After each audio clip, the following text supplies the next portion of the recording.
This is some great jazz music. But besides the jazz, let's talk about my favorite book, the Bible. But not just any book of the Bible.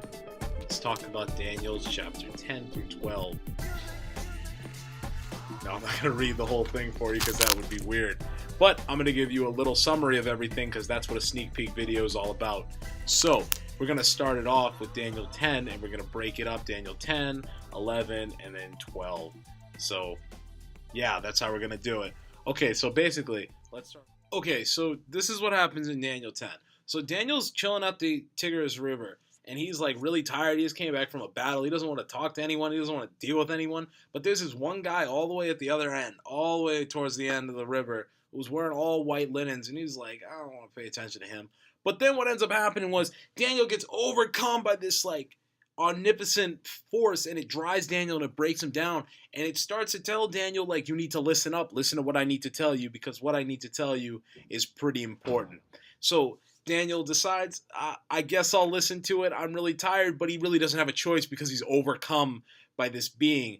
And that's what happens really in chapter 10. So now let's fast forward to chapter. So in chapter 11, this like omnipotent being, it's very unclear if it's God or if it's very unclear on what it is. It's just some type of being that's just pressing down on him and telling him all these things. It's not clear. It's not clear if it's God or not. So I'm not going to say anything like that. So this being is telling him about all these fights and battles that are going to happen between these different groups of people and how they're just going to clash heads all the time.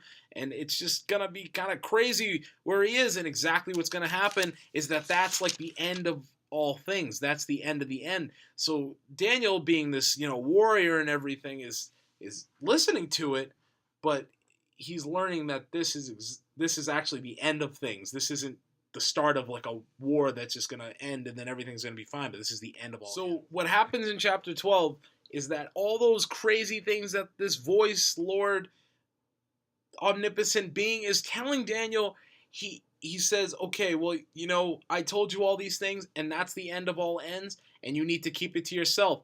But Daniel says, being Daniel and being skeptical for a number of reasons, because his voice just broke down and started telling him all these things, he says, my Lord, what shall be the outcome of these things?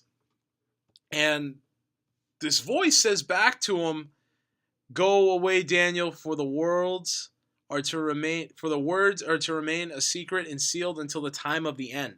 And Daniel accepts that and says, well, okay, you know what? I agree with what you say. I'm not going to ask any more questions.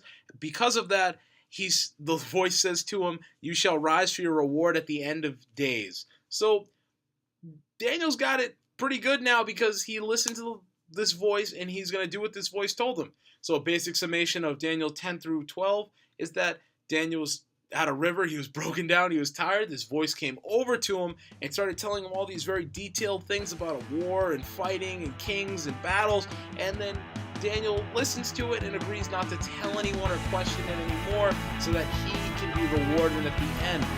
So I definitely think you guys should read this. It's full of very interesting information, especially if you like battle things, and yeah, it's definitely a great read. I hope this helped you understand what you're going to be reading a little bit better. So awesome. Thank you so much.